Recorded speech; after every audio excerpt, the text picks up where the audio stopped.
Ladies and gentlemen, boys and girls, enemies and friends, welcome to the show that never ends. You are tuned into Really Real Talk, name pending. I am your host, the Everborn Saga, the creator of the Everborn Saga, and joining me is my brother K Asante, K underscore Asante, as they call him in the streets. How are you doing, good sir? Man, how are you doing? I was here last week. I hit the start button. What happened, man? What happened to Yeah, everyone? I'm going to tell you, I apologize for that, and I meant to make a post about it, but my son was coming back from Vegas because he and my brother, his uncle, have birthdays that are one day apart, 22nd and 23rd. So they went to Vegas, and I'm officially an old man because I have a 20-year-old son now. So they went to Vegas, and the ride that they had fell through to pick them up from the airport. So I had to go and get them, and their flight came in at 8:30. So I was not able to make last week's show. I apologize for that, but I hope I made up for it because on the Gaming Circle podcast, we went for a full 2 hours. So Yes. people still got 2 hours of hearing me bullshit. So So, two things. One, I was just totally bullshitting you. okay. And two, family first. Family Yes. first, of course. No big deal. As Dominic Toretto would say. This is the second time you've used that joke, and it's always just as funny. Because anytime anybody uses a Fast and Furious joke, for some reason it continues to work. If they can keep making Fast and Furious movies work, and he can keep joking making family, I can keep talking about it. God damn it! All right, so let's get this thing started because we like to keep this show at a nice brisk hour. We'll see what happens. We also don't want to step on DPS podcasts. Shout out to Slow Mo and Gaming Forte. But let's get started here. What are you watching, good sir? Oh, this week I actually watched a few different things, including the movie that we will be discussing, which I watched a couple times. Times. Oh, well, I watched the first time all the way through, and then the second time I kind of skimmed it because I knew you'd want to talk about it, right? Okay. I kind of skimmed it a little bit just to see how I feel about it. For the record, Netflix counts every one of those as a full view, right? They said 72 million households watched Zack Snyder's Army of the Dead. But if you watch for more than like 15 minutes, they count that as a watch. It counts as a full view. Okay. Yeah. I also watched Wrath, and we can get to my full thoughts on that. We will obviously. I also watched Wrath of Man. I don't know. I'm watching that tomorrow. It is on my list. You're watching that tomorrow. All right, that is a movie that we need to discuss once you're done watching it. Listen, man, I just watched it fresh. One of my favorite movies of all time, Snatch, starring guess who? Jason Statham, and directed by the man Guy Ritchie. So much, man, because Snatch is a part of a trilogy. You know that, right? Lock, Stock, and Smoking Barrels, Rock and Roller, and come on, man. Don't disrespect my Guy Ritchie knowledge. Sleep on Guy Ritchie. He is the freaking man. I love his movies. He's making big budget blockbuster movies. I hate King Arthur. I hate I didn't see Robert Downey Jr. Sherlock Holmes. The first one wasn't terrible in my opinion. Could not get over Robert Downey Jr.'s accent. I am a stickler for fake accents. This is why let me not get started my Black Panther. Let's keep it moving. Continue. Hey, goddammit. But this is also why I couldn't watch Luke Cage season 2. I told you before, my whole family's from Jamaica. And those accents, I wanted to punch somebody in the face. Couldn't do it. Yeah, I hear you. Could not do it. Okay. But yes, we need to talk about Wrath of Man once you're done watching it. Yes. So I've been watching that. I plan on watching Cruella. I haven't watched it yet, but I plan on it. I watched that this week. You did? Okay. We don't have to talk spoilers, but is it worth my while, or am I? I think it is up there with Maleficent Part 1. Part 1? Wow. Part 2 fell a little bit, but Part 1 was great. Okay. Part 2 fell a little bit. Yeah, I'm being generous. Okay. Part 2. I liked it, and I think that I think they overly rely on the soundtrack. Okay. Like it's one of those, every scene is like a As a hit song from the soundtrack. 70s, right? It'll give you that 70s. Hey, we're in the 70s, right? Yeah, but the movie also, it does also feel like it's in fantasy land. So the 70s music is kind of jarring. Mm. But like I guess it works. But for me, when you like, unless it's like Guardians of the Galaxy, right? When movies rely too much on not their score, but hey, you've heard this song before, right? We're hip, we're cool, we're playing this song. That is kind of a sign that there's not a lot else going on. Okay. That said, I liked it, and I don't want to say anything, but I was very surprised by it, especially the third act. That's all I'm going to say. Well, I'm looking forward to seeing it. I haven't actually seen it. I have that on my to watch list. My girls loved it, by the way. They absolutely, yeah. Cool. And as far as TV is concerned, I haven't watched too much this week. Just some schlocky stuff that I know is terrible, but I had to finish watching it. You mean like Lois? Don't Lois, start. Superman on WB? No. I was those annoying ass kids. We're gonna go there. Oh my God, how many episodes? How many episodes have you watched? His kids are assholes, right? I don't want to watch the show for them. We're not talking about that. Don't worry about that. I've watched enough episodes. There are 7 episodes available to be seen. The first episode is annoying. The second episode is the third episode. You're like, okay, now I get it. Okay, but how many episodes have you seen? I'm on the second episode, and I cannot continue anymore. It is too much. Oh, stop it! Stop it! Come on. This is the problem. Hold on. When your kids aren't teenagers yet, right? When you get to the stage in life where your children are teenagers, and they start giving you like attitudes for no reason because their hormones are out of balance and things like that. Yep. You will not suffer that lightly in a movie, because I'm at the age right now where I watch a horror movie and I'm rooting for Jason. I'm rooting for the killer. I'm like, see, your parents told you not to go outside. Right. Oh boy. You know, it's funny. You and I we're right there, man. How parenting changes your outlook, how it changes your mindset on things. You're just like, yo, this was supposed to be fun. Like I watch comedies now, young comedies. Like I watched, what was it, like Cock Blockers or whatever. This is like a little while ago, and I'm just like, yo, I'm here for the parents, man. Fuck these kids.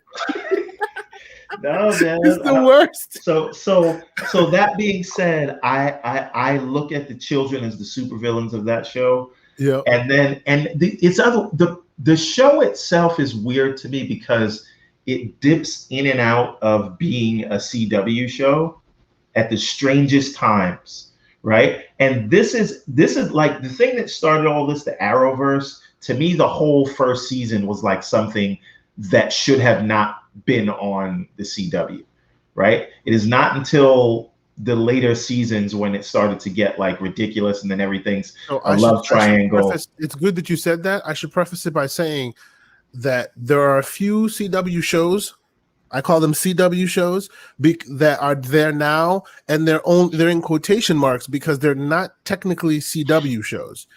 The Superman and Lois being one of them. They're not a CW show. They were actually billed as a show for DC, for the DC Universe streaming service, which turned to HBO Max, and then ultimately they brought it here. But it was almost done before they brought it here. But this one and another show that has that. And you can see that because it's like their budget is uneven, so their CG tends to be better than the normal. But then because they wasted, well, I wouldn't say wasted, but because they spent so much there, you can see other places suffer. I've seen a few shows like that. Like the writing. But again, how many episodes have you seen? You tend to judge a book by its cover, my friend. I judged it by first episode, and come on. Pilot is supposed to be and the I best both know the pilots are never ever a good judge of a show. Pilots are never the best judge of a show. All I will say is, okay, I'll say this, okay? You can dislike it, which is fine. And I'm not even saying I love it. I'm not saying that. All I'm saying is this show deserves more attention than it's getting. because of the CW-ness of it. Well, There are guess others what? that are CW and they deserve it. Sure, I get it. But this show, honestly, has some, and it's also another one of those things that gets bitten by the idea of, oh, just give it time, it gets better. It should have started from the jump with the goods.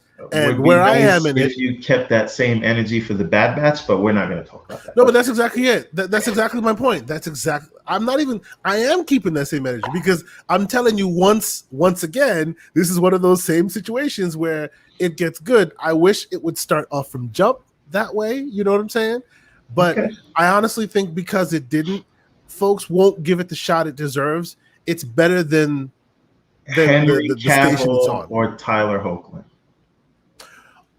Honestly, that's a good question.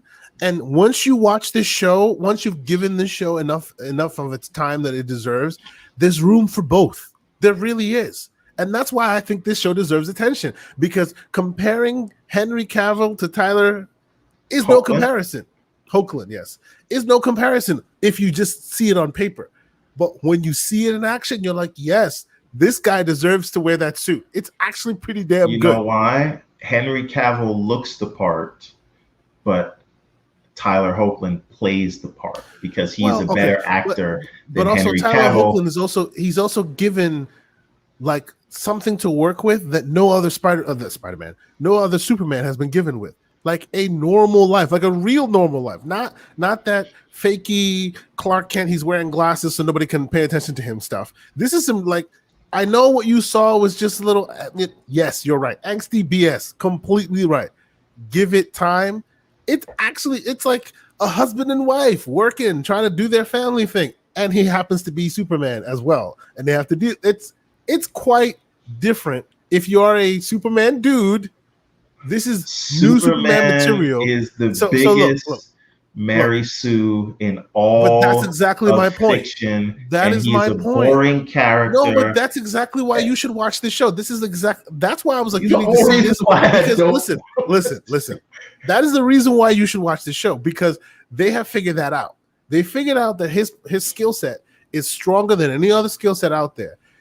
Complete Mary Sue, you can't put him in a situation where he can have any kind of adversity because he's on Earth. We're on Earth. On Earth, he's invincible. So what do? You make him a parent who's the strongest dude in the Earth, but can't do a damn thing for his kids. Like, watch the strongest man on Earth feel powerless all day, every day. It is so interesting. It really is. Listen, it is. I'm telling you. And you specifically, who have a problem with the Mary Sue Superman, this show is for you. Yes, there's Superman-ness, and there will be Superman-ness. And by the way, they race bent some characters. Well, they didn't really, but actually, dude, you really need to see the show. It's really good. But anyway, there are some parts that I wish I could tell you, but if I did, you can tell me. I'm not going to watch it, but don't spoil it. No, but I don't want to spoil it for the audience. But okay, like some of the characters they bring in, like I will tell you. Remember how we were having an argument about why they bringing Kal-El? Why are they making Kal-El black? There are so many other great characters. They really use those great characters. The characters we have mentioned before, they use those characters in this show, and very, very well. Like, mind-blowingly well, to the point where I was just like, yo, this show needs to be watched by everyone. It was that good. But it was on episode 6. I need you not to episode understand 1 or 2, you know? If I take my time and I watch this show and it is what I already see that it is, okay, I will never forgive you. I need you to understand this is me giving you a full-throated recommendation. You will never hear the end of it if I watch this show and it ends up being like The Flash. I'm just telling you. Okay, you know what? After this show ends, because it's still fresh, I don't want to give anybody spoilers. After the show ends, I will tell you the thing I want to tell you. And if you want to watch it after that, you can. But I will say I didn't see it coming. And then when it happened, I was just mouth agape like, yo, this was like amazing. But remember how you told me, you told me that what's the short dude? I forget his name at the moment. We watched this movie Relentless a couple weeks ago. What? Short dude for Rainbow Six. Come on, give me. Oh, see, you said short dude. I don't think of him as short because I've never seen him in He's person. like he's like 5'4". Michael B. Jordan. Michael B. Jordan. Yeah. Yes. See how the end of that movie saved it for you? Something of that nature, something of that ilk happens in this show. In the middle of it, season 6, episode 6, when I figured it out, and it was just like, anyway, I still think you should watch it. We'll discuss that later, but that's neither here nor there. So yes, I have been watching Superman and Lois. What I do is I don't watch it like week to week because I'm not a week to week kind of watcher, kind of like that. I let it build up a couple episodes, and then I watch maybe 2 or 3 episodes at once. And I've actually been, I would say it's enjoyable. I wouldn't say it's movie worthy. I would say it's enjoyable, and the roles that the characters they're playing with, and the troubles they're throwing Superman into are troubles that normally you wouldn't see Superman be thrown into. And everybody's been, like you said, everybody's been trying to crack that nut of how to make this superhuman have actual stakes and actual issues, and they figured it out. Family, parenting, and stuff. Oh, but yes, you should totally watch that. Does Vin Diesel make an appearance? I did it again. It's actually real family. Okay. Unlike that. I'm sorry. But needless to say, continue. All right. But yes, all right. That's what I've been watching. All right. Yeah. So moving on, right? Mm-hmm. Another big item of this week related to film is AMC and the roller coaster ride that the stock has been on. Stonks. Yeah. I'm surprised Elon Musk didn't jump into this. Now, let me ask you a question. Do you own any AMC stock before we get started? I do not own AMC stock. I don't think I do.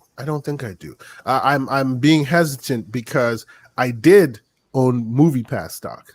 Oh yeah. I bought some of that. That was and watched it just like flame into yes. this. I don't think I own AMC stock. I don't think so. But then again, I diversify pretty well. So I'm all about REITs these days, but this is not investment talk. Welcome to Investment Podcast.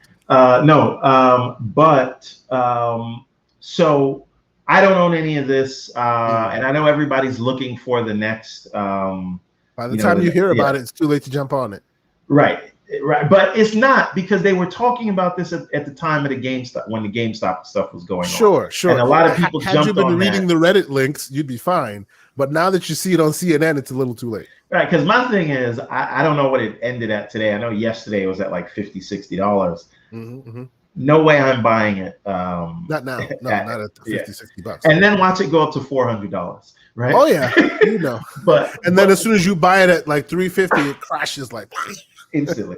But I know a lot of people that got in at $2, right? But that's not the point that I'm coming at, right? Like, I think that there's a lot of interesting things to discuss around this as it relates to the movie business, because there was a time there where people didn't know if AMC was going to make it. Like, what's happening with Alamo Drafthouse, right? Oh yeah, I still pour one out when I hear that Alamo Drafthouse's name, because I was hoping they would venture out and become even broader than the small areas they were. But of course, because of the pandemic, they couldn't survive.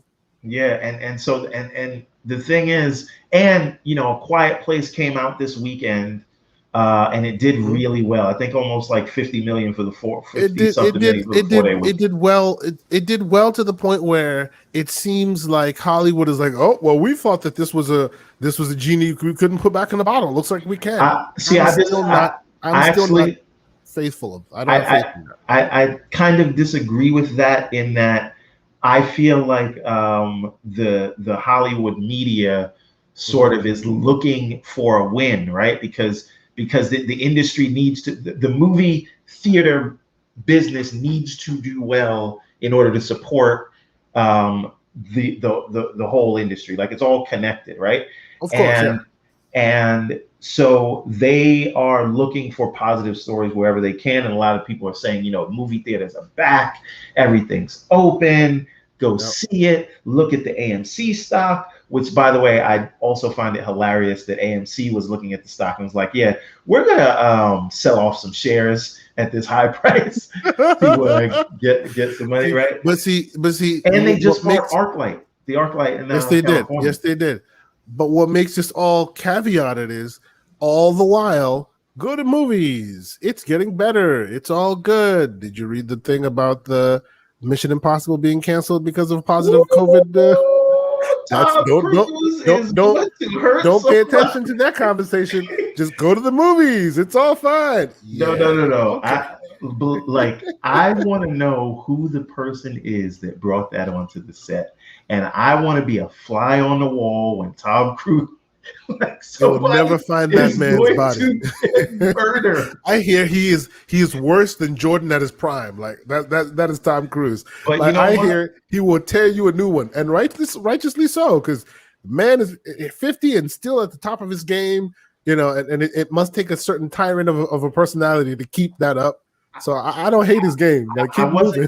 I wasn't even mad at him at that because like he produces these movies that he's in, and if you know that they're gonna shut you down if somebody's not wearing a mask, and Yep. you know how much money it costs, like millions of dollars per day that Yep. you've booked time, you have to have all these people in this places, In craft place, all the services. security protocols in place, more money now than before because there's extra COVID precautions in Right. place.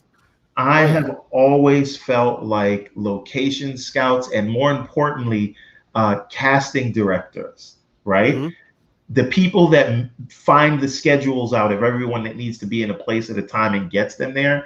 There should be awards for that at the Oscars. But the point is, all that happens, and some asshole wanted to take off his mask.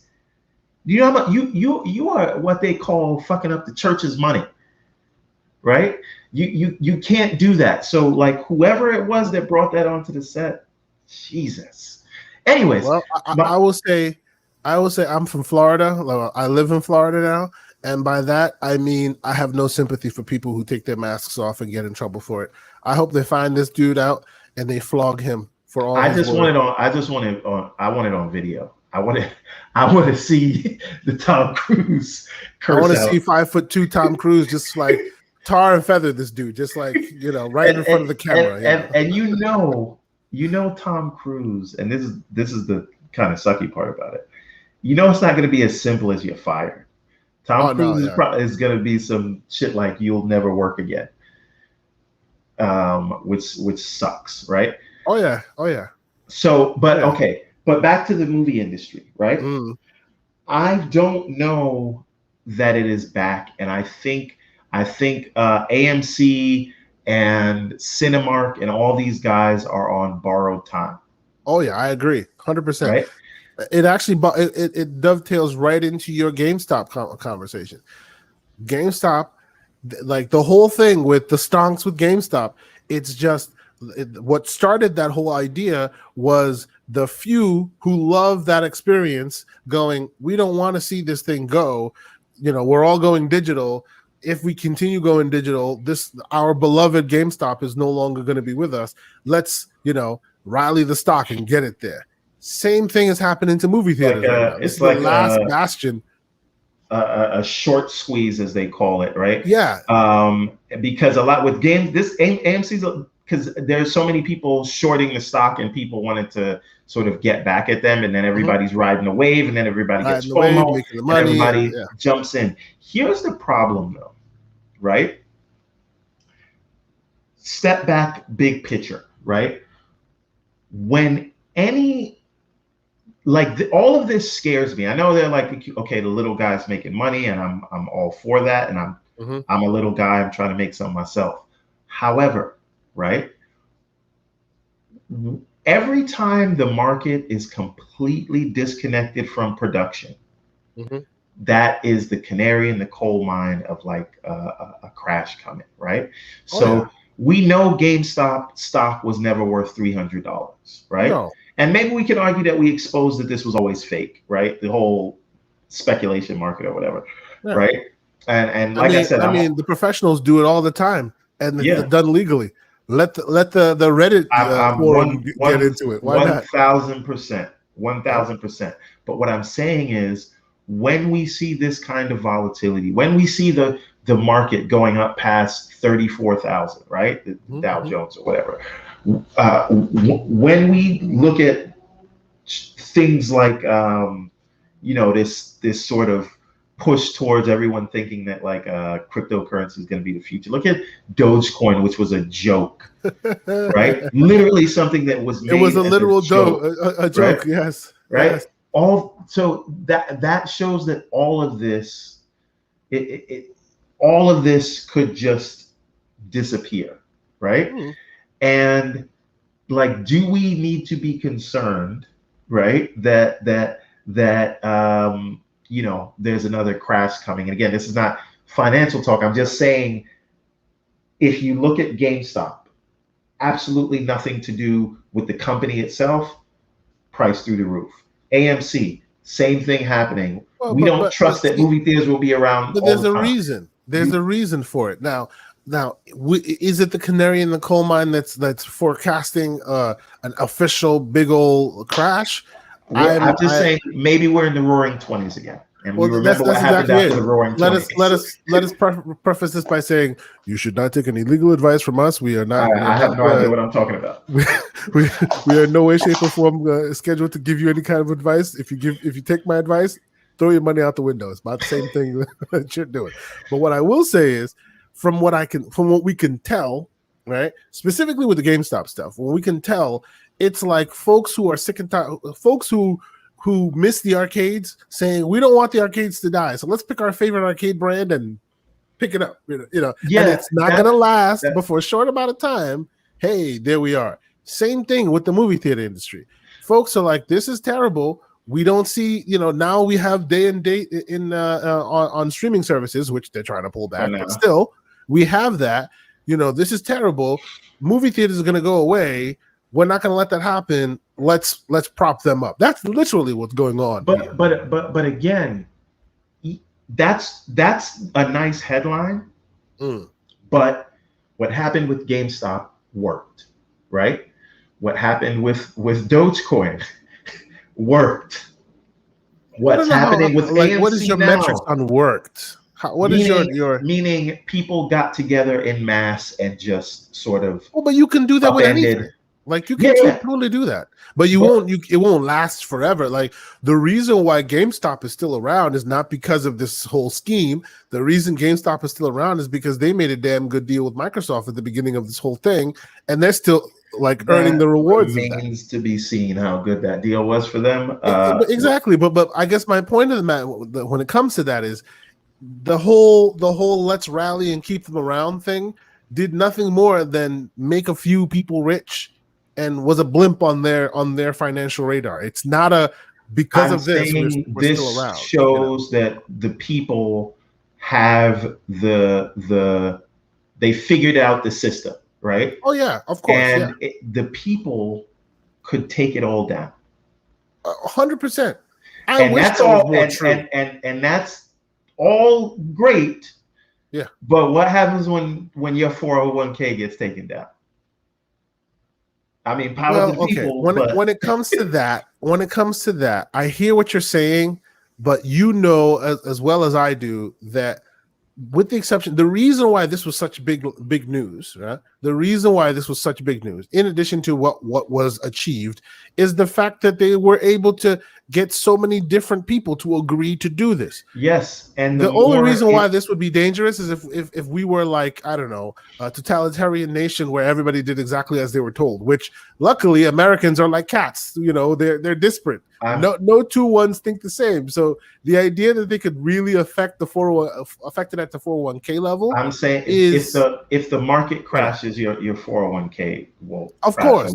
But I guess my point is, in order for it to make it matter to the point where it actually has such stakes that the market crashes, you would need a lot of people to be on board with you, which I'm saying the more this happens, the more that will happen, right? And it will become a regular thing. And I'm not blaming if there's a crash, because I think there's a crash coming no matter what. I just think this is emblematic of why it's happening. This is not the Okay. cause, but it is one of the telltale signs, right? Okay, I can give you that. Companies at large are being valued entirely on speculation and not production, right? Yep. AMC stock is not worth 60 whatever dollars. GameStop stock is not worth 300 and whatever dollars, right? Just look at the fundamentals of the companies. And that is what the market should be connected to, but it's completely disconnected. And that is what I'm saying we should all be concerned about. Oh, the idea that the value is determined by how you manipulate people is the canary in the coal mine itself. This has been a long time of a long problem. It's just now that there are market forces and basically life forces forcing people to see it for what it is. Now it's becoming dangerous. I completely agree with you. It's just It was always dangerous. It was just the situation wasn't untenable enough to the where you could get so many people to agree on anything. And here we are. But that is sort of the nature of the internet. I don't think people understand that, around the 90s, 2000s, when everyone really started to get online, right? That the internet broke the world, and it has changed. There's a new guard, right? And the world is continuing to turn on. The old world is continuing to spin on, not realizing it's already dead. Yeah. Right. Yeah. So we can look at any number of industries that was controlled by certain gatekeepers. All those things have been falling down like dominoes. And I am saying that the financial industry is somewhere in there. Yes, 100%. I agree. And maybe it's a necessary whatever to get to whatever new future we're going to be in, but it will happen, right? So if you are a gatekeeper, I don't disagree.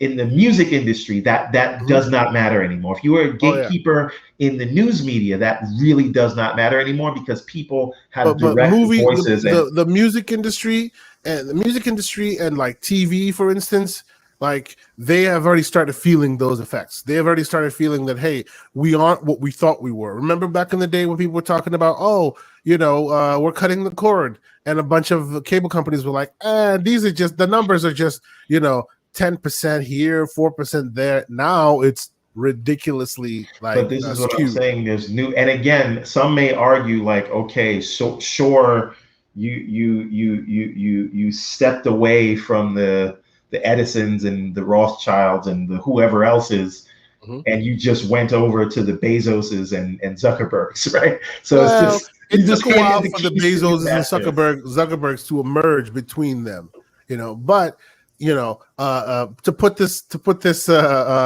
financial talk to bed, back in those days, in the Rothschilds and the days of yore, they were bold enough to be like, okay, you've gotten too far, it's time we rein you in. We'll see if they're able to do that again in today's world. It's doubtful, but we shall see. Because back then, yes, they did crazy stuff, but eventually their governments reined them in. Rules and regulations were created. The funny thing is, those rules and regulations are now from literally the 1800s or whatever, are now meant to govern these new internet. And nobody wants to make any kind of edits. And you got a bunch of old people in the house of the lawmakers, and they have no idea what they're trying to govern. Every time I hear they're bringing Zuckerberg and Google to the White House or to Congress, no. They had Sundar Pichai, yes, the Google CEO there, to one testify. One of the smartest humans on earth, and they they asked him why their iPhone doesn't work. You asked the CEO of Google why your iPhone don't work, and you were in charge of making the dumbest, most base questions. I'm like, what? You have children. Y'all have grandkids. Let them ask the questions. They have a better grasp on it than you do. This is a different podcast, my friend. I don't have my flying cars. Anyway, this is why you don't have your flying cars. Continue. But anyway, I just think like, if you got in on this at $2, I'm happy for you. I want everybody to make money. And if this lifts, if enough people who are in the middle class or lower class or whatever can use this and use the same tools that the rich man uses to lift themselves up to another level, absolutely, that's great. Do more of it, but my pro tip on this: forget AMC, forget GameStop. What this teaches you is go on the Reddit stock exchange forums and keep an eye out, because the next one that's going to be a big deal is already brewing. You just haven't read it on CNN just yet. If you're interested, get on there and start paying attention. You know how they say if you got to ask the price, you can't afford it. You can't afford it. If you heard about the next hot stock, it's too late. If you've heard about it from us, it's too late. That's why I listen to my pro tip. You heard about GameStop. Okay, it's too late for that. You've heard about AMC. I'm telling you, it's too late for that. If you want to catch the ride for the next one, get on the Reddit forums now, because they're talking about it now, and now's the time to go buy that share. But continue. Yeah, man. So, like I said, I'm not like taking the side of the system. I'm saying we are all inextricably connected, and we're all screwed. Right. Until and somebody we all decides to be righteous about it. Right. This can become a dangerous game, and I think it's getting more popular. And I think you're going to hear about things like AMC and GameStop every week, and then whatever stock that people decide to jump on next will be the one that people will ride, and then there'll be crashes with people that are putting real money on those things. So my rule for all of this, and then we'll change topics, is never gamble with money you can't afford to lose. Good tip. All right. So very good tip. Yes. Indeed. Really financial talk, right? Really real financial talk, indeed. All right. So on to the next topic. Sony's plan to shoehorn, I don't know if I spelled that right, but I meant it, shoehorn their Venomverse into the MCU. One of the execs at Sony was doing an interview, and they talked about how when the new Spider-Man movie comes out, you'll begin to see the roots of their transition to get their grubby little mitts to bring their Venomverse along with Morbius and now Kraven the Hunter. Right. Aaron Taylor Johnson is going to be Kraven the Hunter, and they're going to try to find a way to bring that into the MCU. It's a good Kraven. I'll give him that. My question to you, sir, will Kevin Feige allow this just so that he can have Spider-Man in the MCU? I actually think this is probably with Kevin Feige's permission, not permission, but like he's helping them do so, because like it sounds terrible, and it is terrible. Let's be real. But the reason why we have Far From Home, the reason why we have the best Spider-Man we've ever had, is because Sony finally got off of the best Spider-Man we've ever had. Yes. What? Yes. I was just eating some food. No. And I had to turn on my camera. I heard that bullshit you just said. What? Okay, look. I gotta question your I'll give you Raimi. Thing now. I'll give you Raimi. Look, watch Superman and Lois, and now you're saying the MCU Spider-Man is the best Spider-Man. No. What is going on here? Listen carefully. The Raimi verse has its place. I don't consider that part of the place is at the top. I don't consider that as part of all of Sony's efforts. Yes, I know they were part of it. I know that. But that was early days. Just like when we're talking about superhero movies, right? Nobody, even though there's a bunch of them, nobody instinctively adds the X-Men, because they were like this offshoot thing that Fox was doing until they properly get brought into the MCU.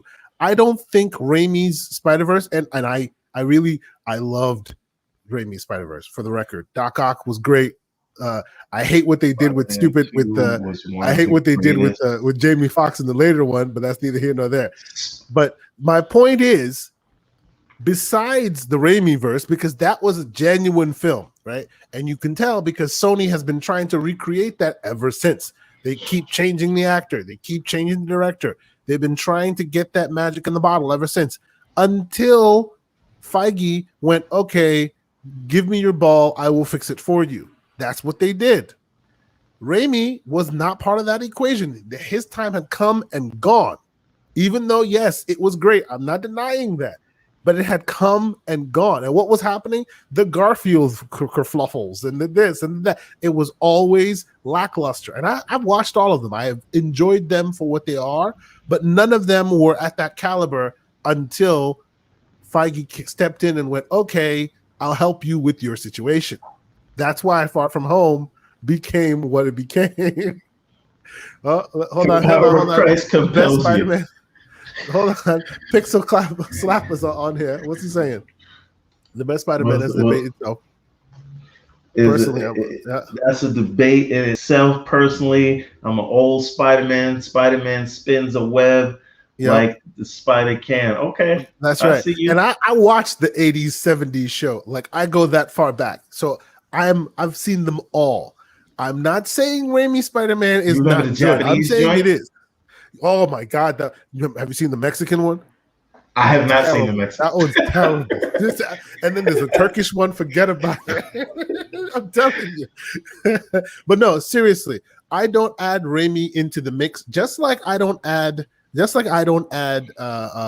Spider-Man Begins and Batman Begins and The Dark Knight and all that. I don't add that to the DC's offerings, because again, those were separate offerings that directors were doing. They were given permission to do without the idea of a verse. It was its own thing. See, I didn't want this to turn into an MCU Spider-Man slander show, but you brought it to there. Are you going to slander? You're going to slander Spider-Man? You brought this on yourself. Okay. How dare you slander Spider-Man? What are you trying to do? Let's be clear here. Remember, the internet remembers. So you go ahead and slander Spider-Man. Let's see. Cool. I'm here for it.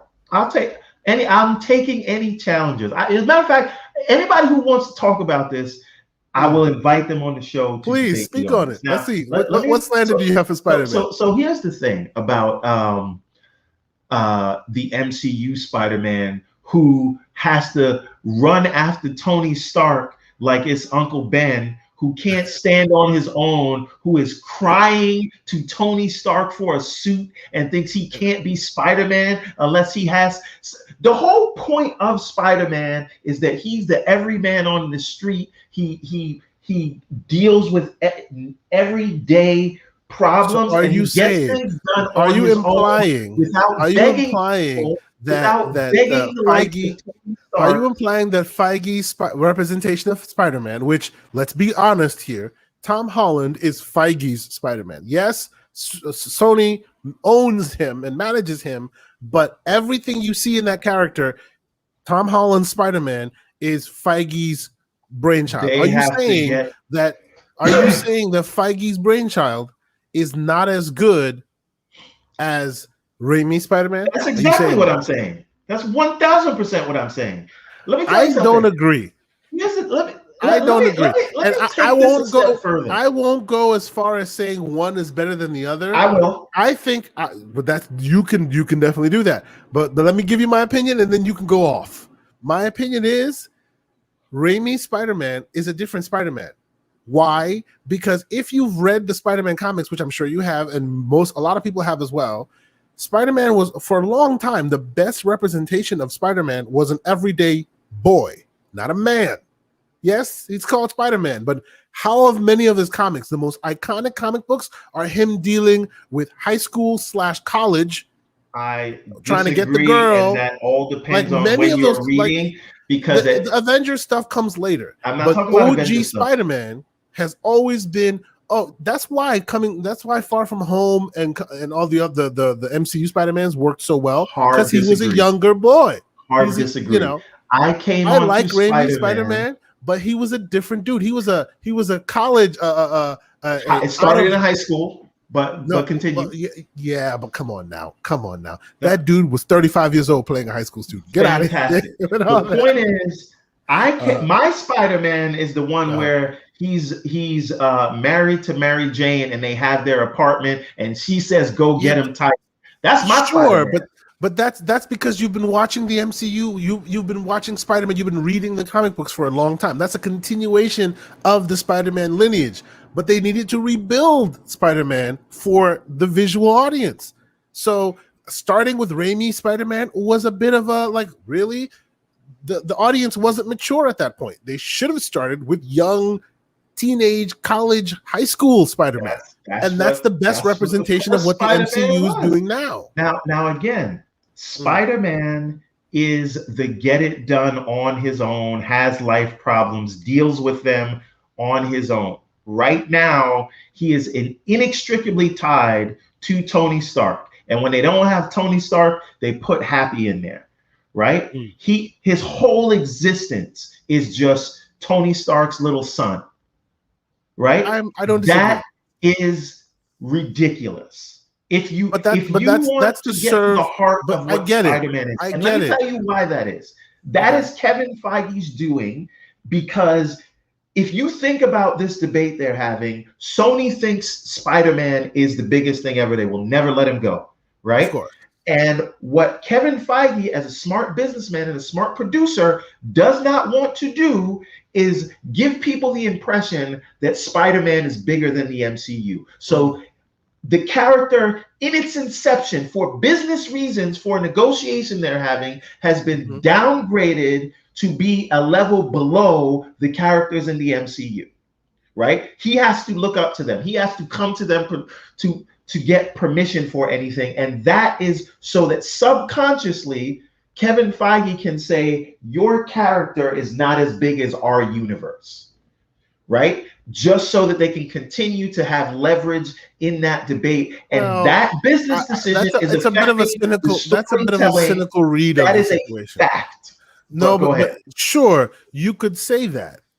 That is a cynical read of the situation, because it's not a vacuum you live in. There's still like decades of material they draw from, and in that decades of material they draw from, there's like, and this is me playing devil's advocate, but I kind of sort of agree with you.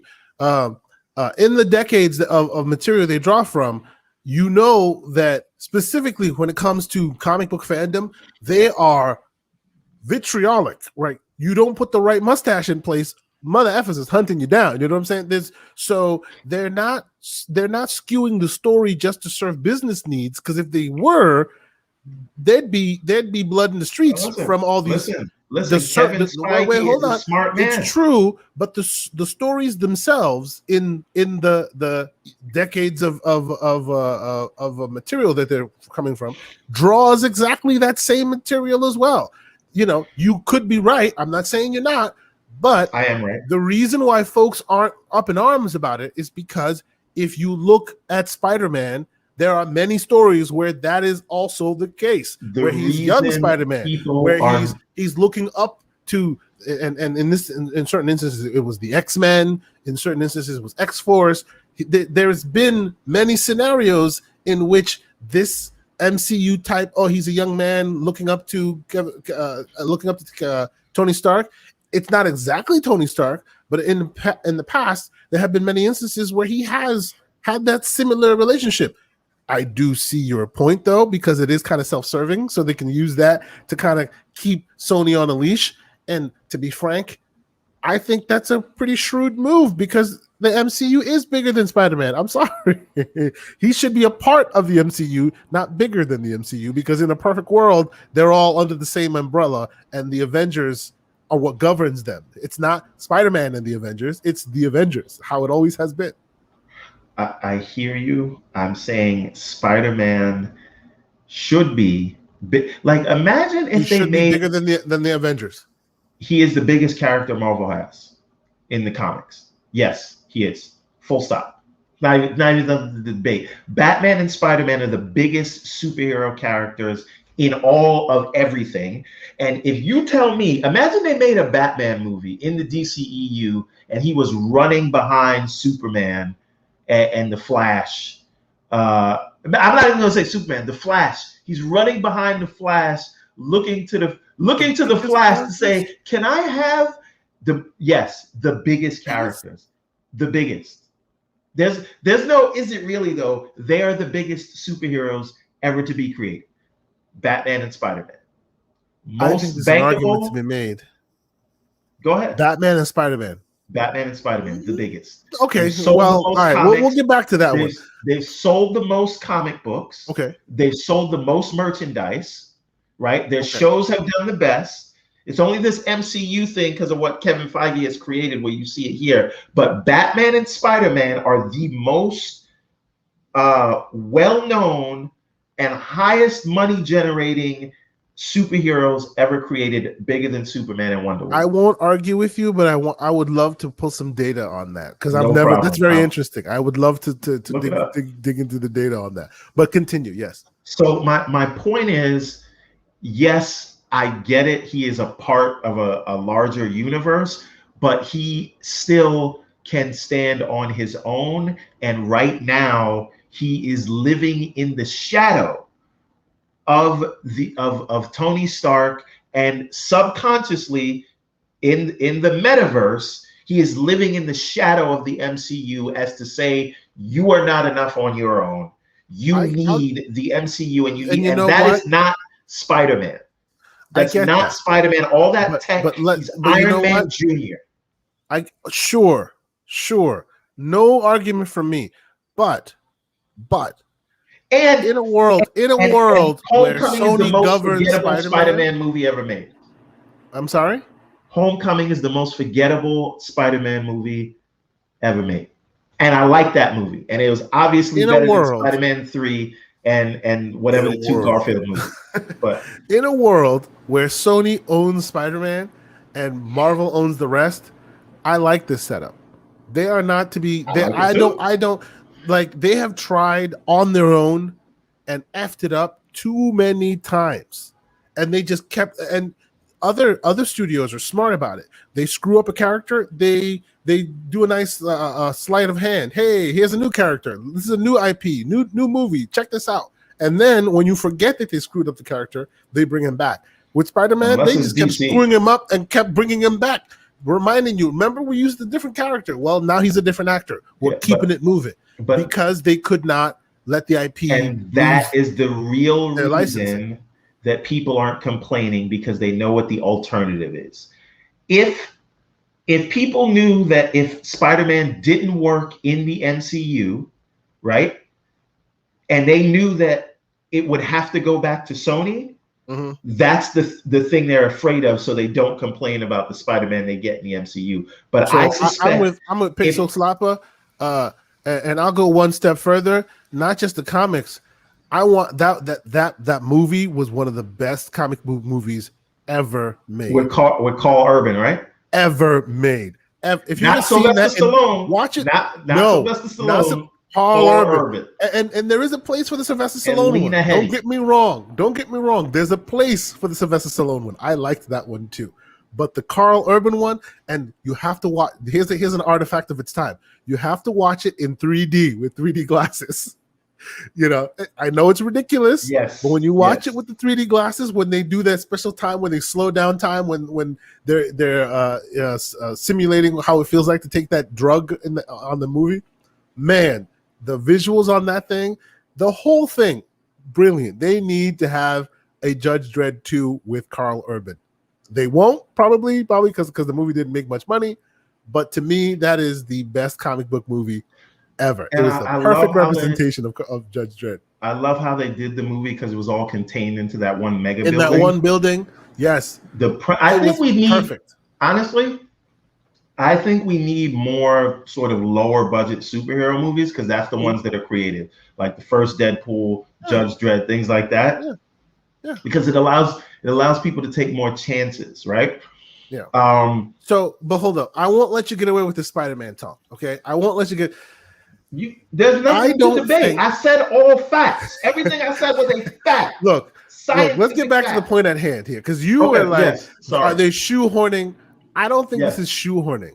I think this is Sony going, listen, we were going to take our ball and go home. We were close to doing it, and then we pulled it out and we came back.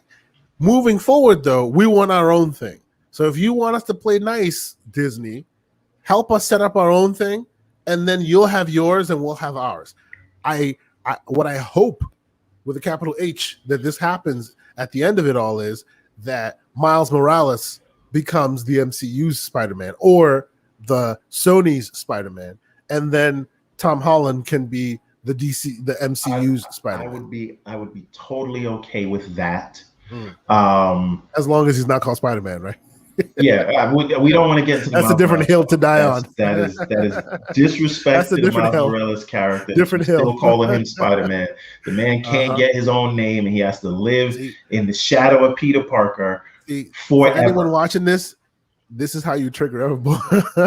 Just say, "Man, Miles Morales is called Spider-Man," and just sit back. But I'm not going to get into that because that's going to turn into a whole hour-long discussion, right? But the point here is I don't want the Venomverse. Yeah, I don't want that infecting the good MCU, and I don't think it is worth keeping Spider-Man. I say let Spider-Man go. You goddamn right I did. Let Spider-Man go if it means you have to bring in more. Where they had like at the time the 3D technology was only limited to the buildings. So when he was swinging, you could see a little bit of 3D, but otherwise, he was Peter Parker. Like he was, I would say, late 20s Peter Parker. We used to watch Saturday morning. Yeah. Honestly, I think Sony is trying to recreate that cartoon because which is a real Spider-Man. Well, but it's an adult Spider-Man because, like, look at the characters they're bringing back. Raven the Hunter, huh? I'm an adult. I'm talking about the Spider-Man. I'm talking about Spider-Man the character, not what you want. There's a difference there. Listen, there's a difference there. I like adult Spider-Man. I like Spider-Man that doesn't get reintroduced every 5 minutes. But I am a comic book nerd who has read so many iterations of that I don't want to see it anymore. But I also recognize, and I got this from Everborn Saga last time we had the conversation, that different mediums require different introductions as long as they make it interesting to the point where it's not dial by numbers again. Here's what do they call it? Murder Alley or whatever with Batman over and over and over again. We don't want to see that. As long as you keep it interesting to the new medium and bring new people in and let old people the people who already have seen it multiple times not be like, oh, here he goes again. That's Kevin Feige's rules of no more origin stories. Yeah, but if you've noticed, he's been able to do origin stories without them being origin stories. He's been able to thread that needle. You push them into other people's stories. That's right. That's exactly how you do it, right? You introduce him, but you're not really introducing him because it's not really about him. But guess what? Hey, you just introduced him, and now he has his own show. Now be clear. When that inevitable Venom versus Spider-Man movie comes out, even post T-Virus, it's going to do $1 billion. So what you're trying? Okay. Let's be more specific. You think that their Venomverse can compete with Disney's MCU? I am saying that movie of Sony's Venom versus the MCU Spider-Man. Of course, but that is just that's like Logan Paul and whoever who want to fight. It's more for the show than anything else. And just imagine that movie, right? Because you think Sony's trying to bring back the Spider-Man cartoon in live action. I think they're trying to bring out the Spider-Verse in live action. Right. Well. Okay. I see that they're using the Spider-Verse. They're using some of the Spider-Verse's mechanics to justify having their own version, their own universe, which is good by me. I think it's a smart move to go about it. It's in another timeline. It's just, I don't. Let me be honest. I don't have the most faith in Sony being stewards of Spider-Man. Have they done good work in the video game space? Yes, they have. Right. I would argue it may not be necessarily them who have, but they were smart enough to hand it to developers who had. But that's neither here nor there. I need to add something to that point, though. Please. Right. Before we just assume that Sony can't make a good Spider-Man movie, right? Okay. Yeah. Spider-Man Into the Spider-Verse won an Oscar. We all know the No. But come on greatness. now. Come on now. We How many all Spider-Man know. movies has Sony made? How many? Okay, they made Spider-Man 1 and 2, Sam Raimi's Spider-Man 1 and 2, Yes. right? So Okay. they And made then they three made good three, ones but and nobody three wants to talk bad about ones. that one. They made 3 good ones and they made No, they 3 didn't make 3 terrible good ones. They made 2 good ones, 1 okay one, and the rest of it all been shit until Okay, which one is the okay finally. one? Spider-Man 3. No. See, that means it's 4, right? So Spider-Verse, that's a No, movie, won an Oscar. no. That's I'm still doing under it in Sony, nothing to do. chronological order. Doesn't matter what Spider-Verse order you came do it in. later. Okay. I'm just saying, Uh-huh. they have recently, very recently, made an Oscar-winning Spider-Man movie, right? Yes, but And that's just very recent. they made Spider-Man 1 and 2, Sam Raimi's Spider-Man 1 and 2, 1 and 2, which is some of the inspiration for the MCU that we get today. I will not deny that. I say that to say, and then they made the Spider-Man 2018 video game, which if you put that plot as a movie, they could have just took that script and said, "This is the movie." See, the reason why I don't, the reason, and then they made that is indeed evidence you've provided, and that evidence is factual. I'm not denying that. No lies. But look at this guy. But the reason why I don't give them that credit is because they are so few and far between that you can tell that it's all about the person that showed up that helped them take Spider-Man to a better place, because it's not them. Because between the Raimiverse was just a bunch of shit. And a bunch of Spider-Man, and they've owned the Spider-Man IP for a while now. They've owned the game rights for a while now, and they were releasing shitty Spider-Man games left and right. It took Insomniac to take that idea and turn it to gold. Who's to say that Insomniac wrote the scripts for that? I don't know if that's the case. Sony has been the steward of this character for many years. And we've got a handful of great movies. It's taken special creators to take it from Sony and turn it into something. Because without those special creators, Sony keeps making shitty Spider-Man movies. That's the case for everything. Without special creators, you won't get shit. But my point isn't that the special creators. My point is they'll keep throwing it at anyone until they find a good one. That's the bullshit situation. How many bad Spider-Man movies are there? There's so many bad ones. Look, there are so many bad ones, and they come like, and it's the frequency that's the problem. If they made 3 bad Spider-Man movies, but they're like few and far between, okay. But we're talking about 2015 and then 2017 and then they just keep bringing them out. They don't care about like different actor one day and then a different actor another day, and they're both bad. That's not how it happened, right? Here, let's because and we won't. I promise everybody we won't stay on this for much longer, but. Chronologically, we got Spider-Man 1 and 2. Then Spider-Man 3 came out, and there was studio interference, and they wanted to do all these things. Yeah, Raimi basically gave up on Spider-Man 3. Right.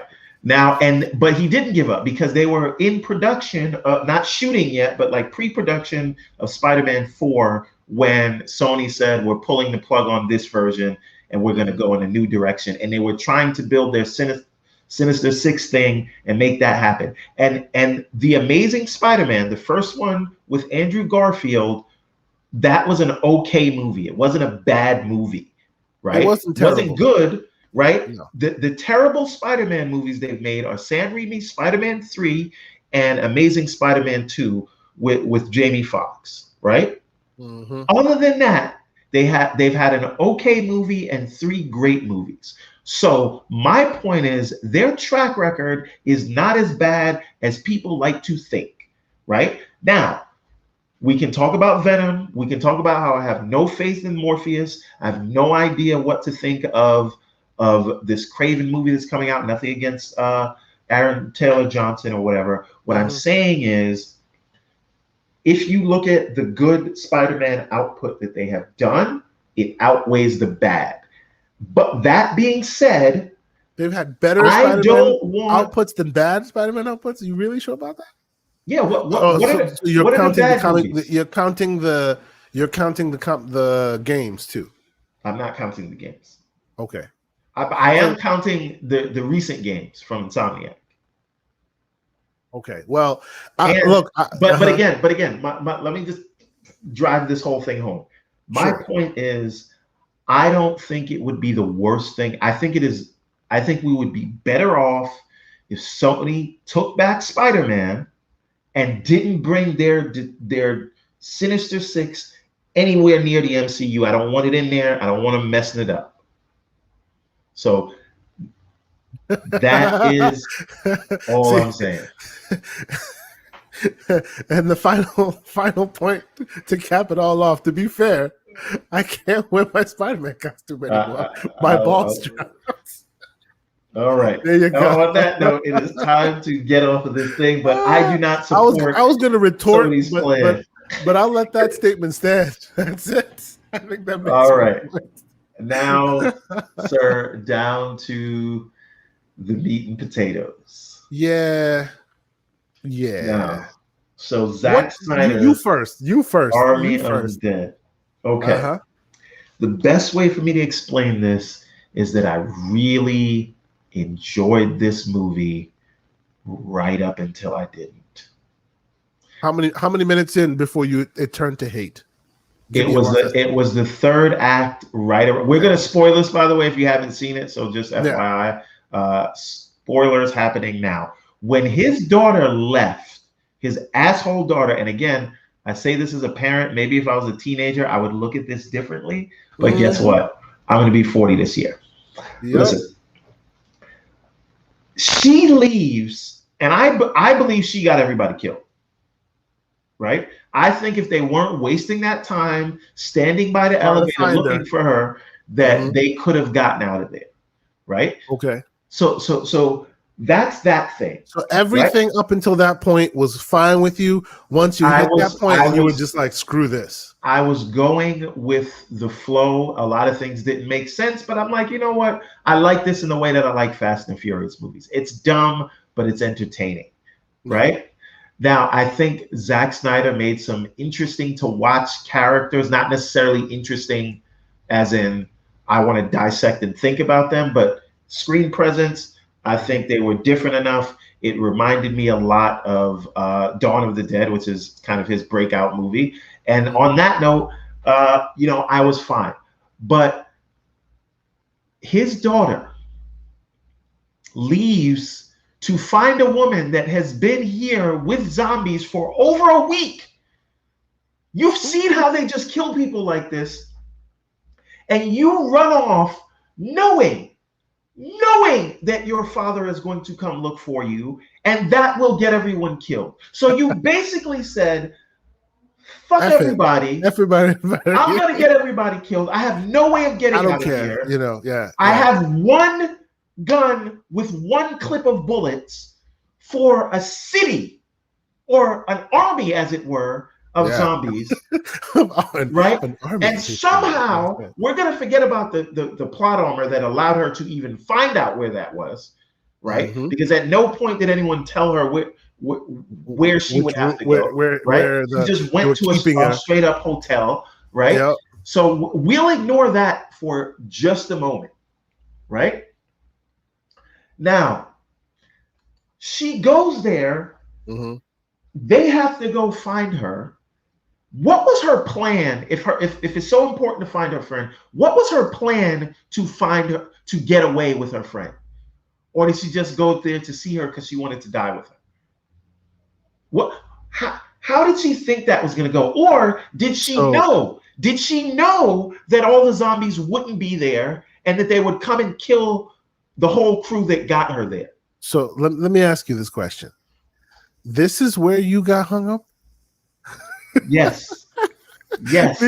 Because honestly, if this is where you got hung up, then it worked on you a lot more than it did me. Because by the time we hit this plot hole, I was already like far gone in this film already. But hold on. And then the thing is, I even would have forgiven it. I would have forgiven all of this if Ghost, Amari Hartwick, right, I'm like, you know what? They made him survive. It makes no sense because it was a nuclear blast. And even if he was in the thing, as soon as he gets out, the radiation would kill him. We But kill we're him. ignoring that. But we'll move forward. I'm Maybe like, he got out of the thing like 10 years later. There's some fallout stuff. Yes. But he made it out. Years later. And they didn't even say, okay, I'm flying to the Japanese dude that set him up. They didn't do that. No. They're just like, everybody dies literally for no reason because except the black dude. Sentless. No, they didn't do that. He's dead. No, he didn't die. Yeah, he got bitten. You didn't see the bite mark? Yeah, he got bitten at the end. He did get bitten. He did get bitten. Yeah, right? That's true. So now I understand that the Zack Snyder apologists will say, right? And I can see this myself. I don't want to call the Zack Snyder apologist, right? The metaphor here is they'll say Zack Snyder makes his films personal, right? We know that he lost his daughter. Some things. Yeah, he was working through some things over here. Yeah. And so the idea that a father would go into hell and risk everything, including his life, to save his daughter just so that she can be the only one that lives, I get it, and I get why he would want to make a statement like that. So even though it doesn't make sense for her to survive, well, I think he chose the wrong genre. If he relates it to his personal experience, then cool. I can't complain. I think he chose the wrong genre because this genre is fraught with history. It's fraught with political and all this other like sauce that's always in this specific genre. If you make this type of movie, understand that you will be judged a certain kind of way. Zombie movies seem stupid and trivial, but they come with a lot of baggage. And a lot of movies are judged based on that baggage. And this movie is a very good. It's a B movie within a B movie, and the first B is not bad. The second B, maybe a little bit. I like B movies. I enjoy that. And if you turn your brain off, this is perfectly fine. You know, this is Zack Snyder showing you why you shouldn't use depth of field for every shot. By the way, Zack Snyder was the writer, the director, the producer, and the cinematographer. Yes. And you can see it. The director of photography. I apologize. You know, the depth, literally everything is depth. Everything is shallow, bokeh effect, everything. The introduction of the zombie wife, child bearer is a total. It's like, okay, so was that done for our benefit? Because if that was them really there, it's bright as day. They'd be screaming their asses off because they just saw a zombie. Instead, because it's for our benefit, it's all depthed out, and then you see him once, and you're just like, wow. All the while, the people are literally a mile, less than a mile in front of him going, that's a zombie right there. But that's neither here nor there. Let me add another point. So there's a rule to screenwriting, an unwritten rule to screenwriting, right? That sounds weird. But if you show a gun in Act 1, it better go off by Act 3. That's right. That's another How many things did they bring up that just never paid off in this movie? Never got anywhere. I want to go down the list. Hey, these zombies are here. They're all dried up. If it rains, they can come back to life. Does it ever rain? No. Nope. Why'd you bring that up then? Or did you notice that some zombies had like metal heads and there were blue sparks coming out? Are they robots or are they zombies? With blue eyes, crazy, weird. Who knows? Right? Yes. Like. Oh no, keep going. There's the kicker of it all. Zombies can have children. How? When? How, where? What? But wait, there's more. Why do you make such a big thing out of Amari Hartwick's Saw? He does not use it. Doesn't use it the whole time. Well, he used it in the opening monologue. Okay. Before we knew who he was or cared about him. That's when he used it. Really? You know, perfect writing. Look, in most rooms, I am the Zack Snyder apologist. In most rooms. Why? Because I have a feeling, I have a way of watching things that I'm able to appreciate it for what it is. I'm able to leave it there for what it is. Even if it's bad, I have the ability to go, Yes, it's bad, but within the genre, within the frame that it's trying to accomplish, it does what it can do well. I can find the fun. You know Okay, what that's but called? even what's that? That's called verisimilitude. It means Verisimilitude, you set up the world and the constraints of that yeah, world, and then you need to and adhere then to them. to So it feels that real exact for that world. And for if you're that world. That's honest right. to the That's world right. you And set that's what up, I try people to. That's will. why what I try to approach most of these with, right? The simplest way I define it is I like to go where they live. It's where they live. I don't need them to conform to me. I'll conform to them. But even with that in mind, I cannot recommend this movie. Like it is full of plot holes, and like it is just full of stupid stupid choices that don't pay off. Like we know for sure that movies made anytime within the pandemic have pandemic choices made. We know this. TV shows, movies, they all have that, right? Oh, we were going to do this, but pandemic. Oh, we were going to do that, but pandemic. I get all that, right? What was it? Falcon and the Winter Soldier. You could see some threads that were like completely like not fully thought out, and obviously the reports have come out the pandemic didn't have some effects there. That's neither here nor there. I can give it all that, but it seems like even within that frame, this was a very, very good looking, attractive looking, well put to the screen, but horrible, like sad effort from him. Like I don't know. See, that's the thing. I don't know that it was a sad effort. He's done better. Of course, right? But I honestly, I felt like I enjoyed the pacing. I thought the characters were funny. I went into it not expecting it to make sense. Exactly. And once you go and for into it that, with that, it's good. Yes. But I cannot get past my anger for that dumbass daughter. And it's she just didn't deserve it's written to live. away. I think they should have committed to the idea that it's a zombie movie. Everybody dies. That's what they did in Dawn of the Dead. It is written credits, in a way that gives her way more agency and strength than she deserves, completely. And but I, honestly, if I would recommend this for anyone, it's for Dave Bautista fans. If you're a Bautista fan, watch this movie. You will continue to be a Bautista fan. He continues to show people he's not just a meathead. He's damn good in this movie, even though he's given terrible stuff to work with. You know who? First of all, Blade Runner 2049 could have told you that. Oh yeah. But that was a 2-minute scene, and I was just like, that spark is there. Boy, that man has it. He has the magic. Right? He has it. He has it more than The Rock, which is crazy to me. Whoa. Yes, he does. He has it more than The Rock. Why? Because The Rock he used to have a spark, but he plays singular characters now, which is unfortunate. We're not going to slander The Rock. We'll have a different. I'm a Rock fan. I am 100%. I love all of his movies, but Bautista surprises me because he always, well, not always, but you can tell he tries for emotion and all that. Whereas The Rock seems to still have it in his contract that he's always the last man standing. He's always the strongest, the fastest, the bestest, the bestest. That's seemingly in his contract. Whereas the other meathead can, really, really like take it there, and he's done so on multiple occasions. Right. I think that the back and forth between characters.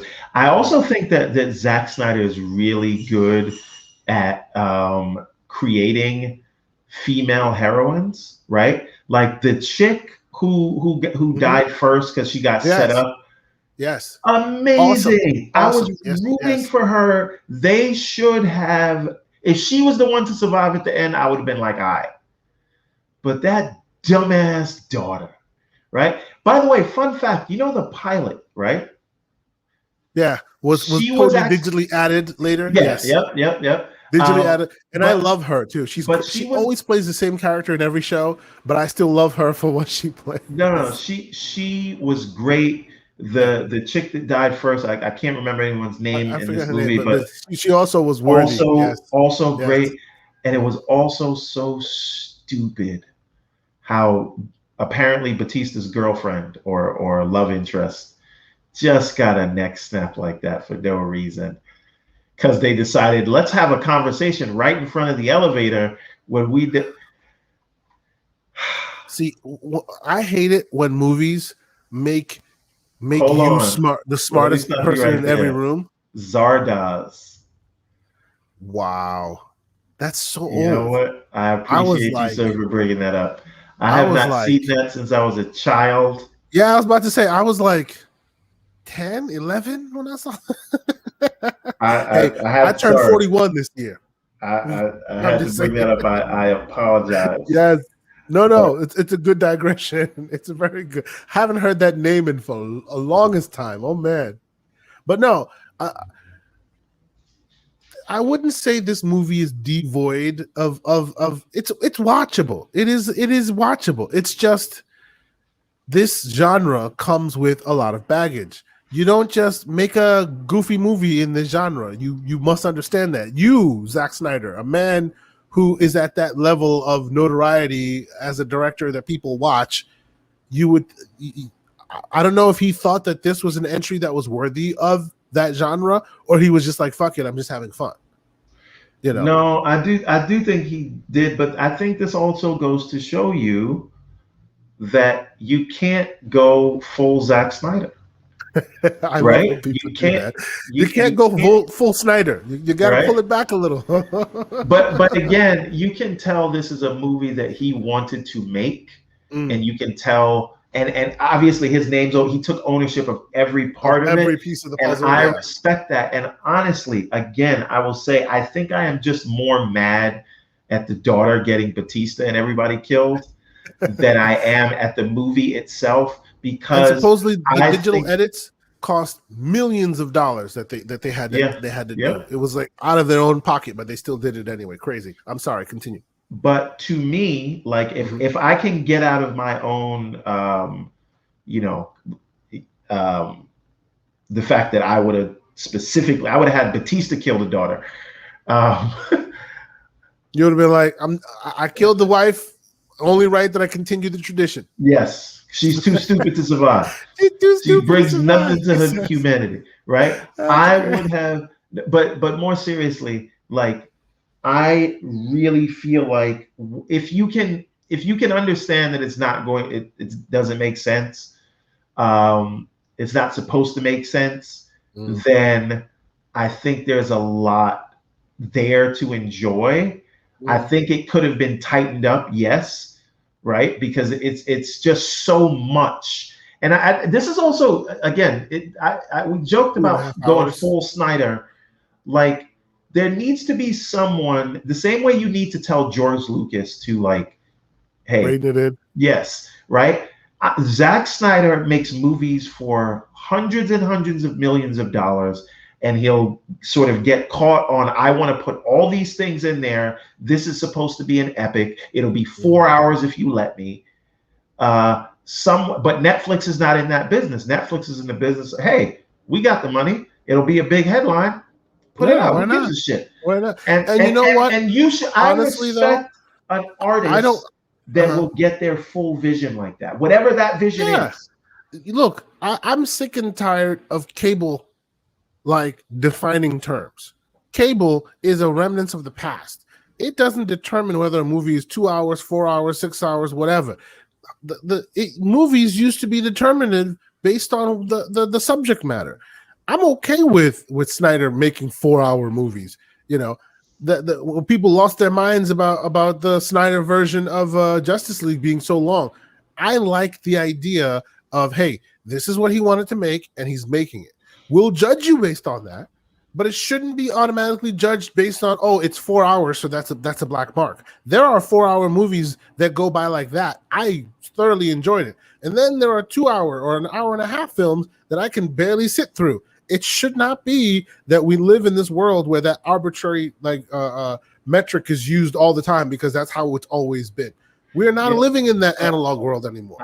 I also think, again, I think I'm being a little bit biased against the Hmm. movie, right? For a Okay. movie that I was sitting down like as a popcorn film, not like as a Yeah. cinephile, right? But as a popcorn Mm-hmm. film, I watched it with the family, and we were enjoying it. I just got there's little things that could have been done to not make the demise of everyone be so pointless in the end. And I don't need a happy ending. I think if you're going to have everybody die, then commit to it. Yeah. No, I Right? agree with you. I Like agree with you. you should have killed everybody. Or if you want Batista to die saving his daughter, that's fine. Let it be for something not this stupid. Right? And again, but see, I don't know if it's fair for me to say that I don't like the movie because of that, because that's just a decision that was made. But as a whole, right? I was like, when the guy got eaten by the zombie tiger, I was standing up and cheering. Really? Right? Yes, because I was like, that motherfucker needs to die. Yes, he deserved to die, and I hope he burns in hell. Right? And it was so satisfying. And the scene, like the chick went out like a boss, right? The first one that died, right? And then like even with the other one, the navigator, who she dropped the zombie head off the thing and then it smashed on the floor. I was like, and yes, I like those bring that things. up. You bring that up, and that brings up me to like my annoyance that basically lingered throughout the whole freaking movie. The minute he was like, "Sir, you're able to bring your own team, great. Except one of my guys will be with you." I'm like, okay, there's a traitor. From literally minute 3, and he kept being full-throated traitor bullshit the whole time. And like, why don't they kill him up front? Exactly.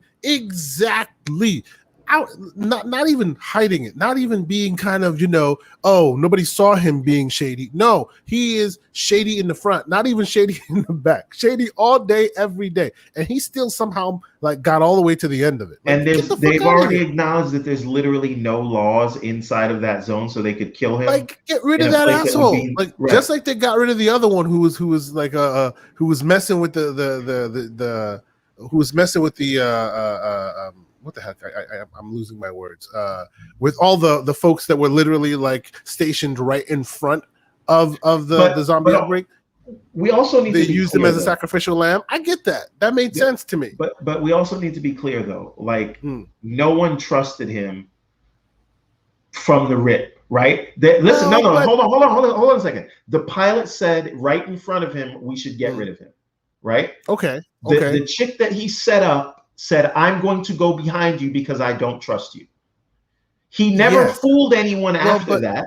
But the point is, they said it, and then they let him do what he did. Like, if the pilot says, we don't trust him, right?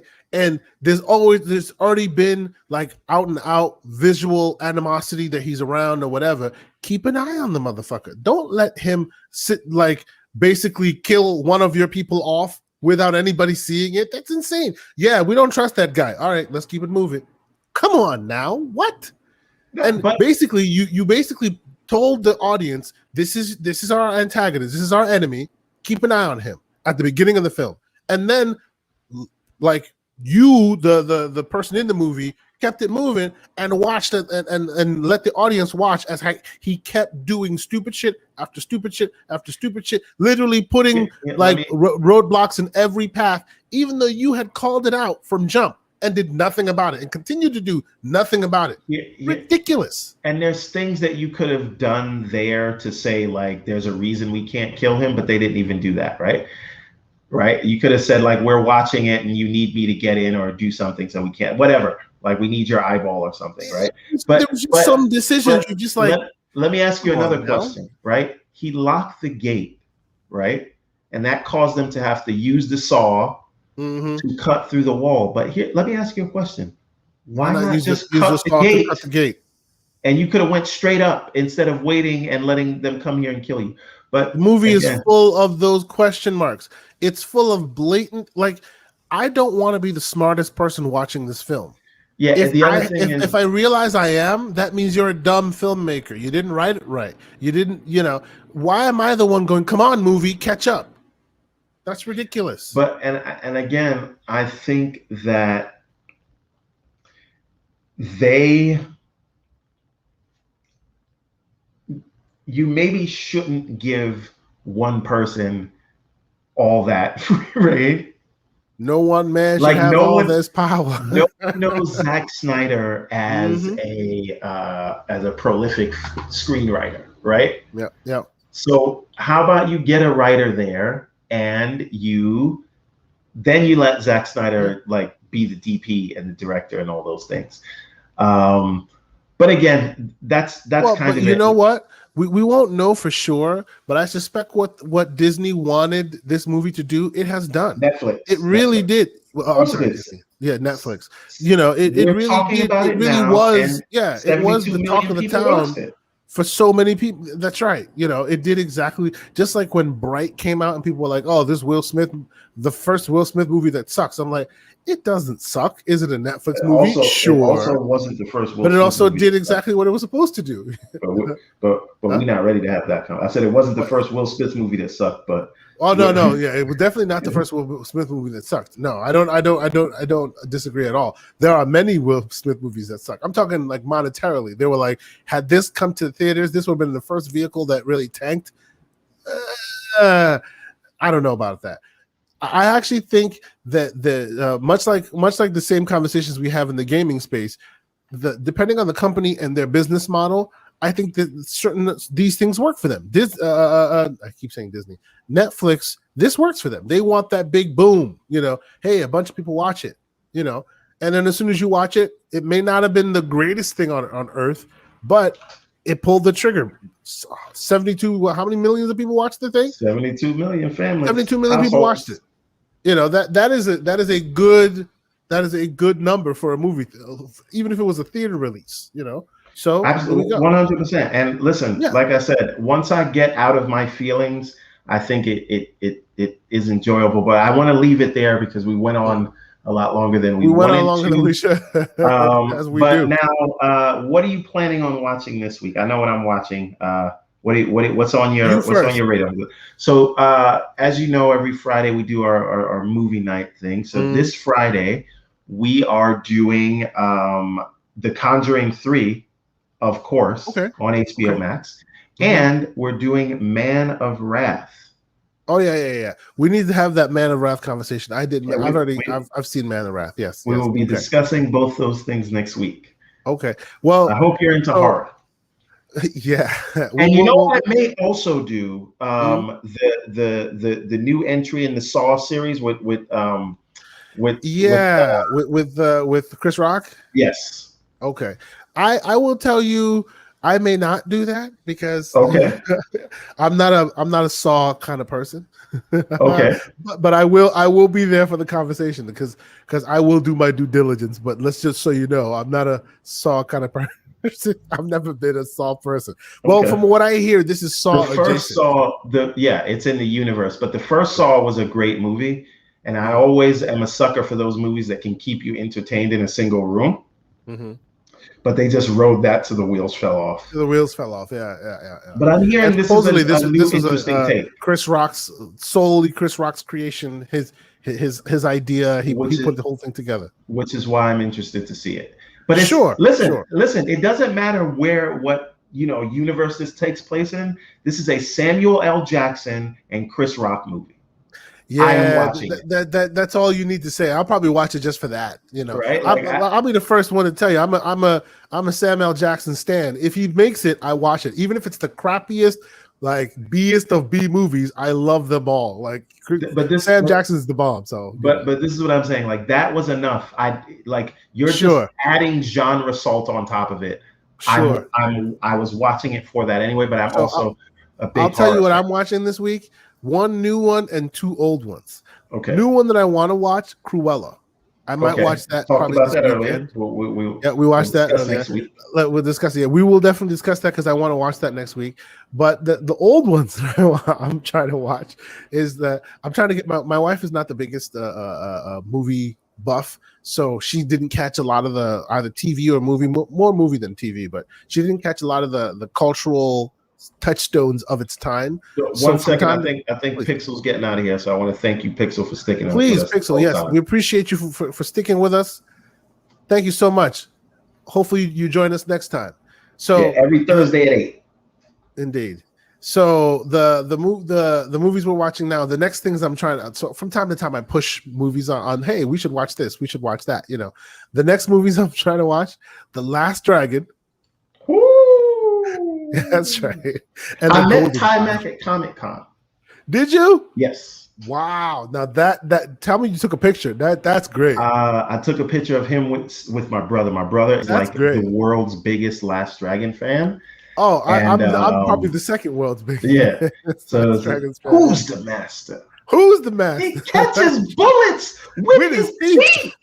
Let's not get there. Okay. Anyway, so yes, I took a picture with Lou Ferrigno, and I do not appreciate, which I actually like the movie, but I do not appreciate the name Raya and the Last Dragon trying to steal the Last Dragon franchise name. But we're not ready to have that conversation. Yes, as soon as I saw that, I was like Bruce Leroy. If I Googled The Last Dragon and I see a Pixar cartoon coming up.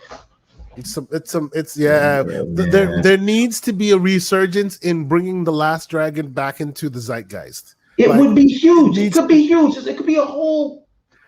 I have made it my mission to at least once a week use a Show Enough GIF on my Listen, tweets. Man. But that being said, no disrespect to the movie because I watched it with the family and liked it, but don't call your shit The Last Dragon. There can only be one. There can only be one. Indeed, indeed. Like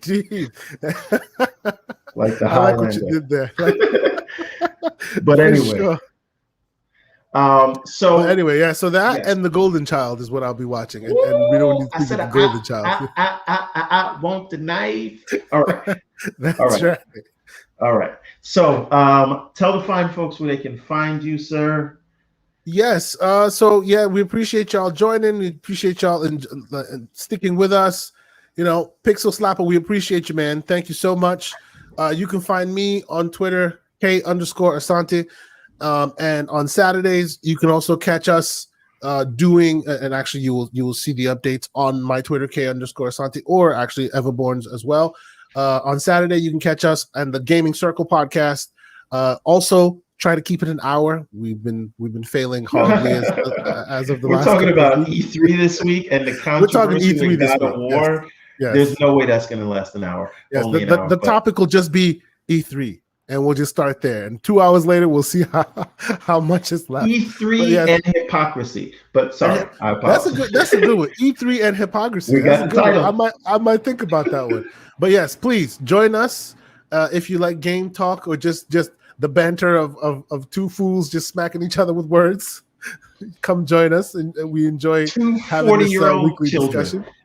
That's and don't you dare call me an adult. That's insulting. Anyway, so please, we appreciate you. And how about you, Mr. Everborn Saga? Where can find people to find you? Well, you can find me at Everborn Saga everywhere. That is Facebook, Instagram, Twitter, TikTok, Xbox, PlayStation, Steam. You name it, but more importantly, check out everbornsaga.com where you can get your hands on these series that we put together for you folks. This is it's a connected. I'm basically making my own MCU, but in the genre of fantasy manga anime.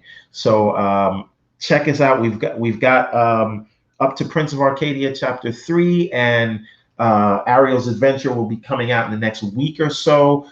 Kickstarter went really well. We're going to have an announcement soon, and we got another series called The Redlands coming out soon, which I probably shouldn't have said the name of, but hey, nobody's listening, right? But again, check out everbornsaga.com where you can sort of get up to date on the series and see what's coming next. And find me on Twitter if you want to speak to me directly at Everborn Saga. I follow everyone who follows me, or at least I try to. And that's it, man. So we will, I guess, get out of here and see you next time. See y'all next time.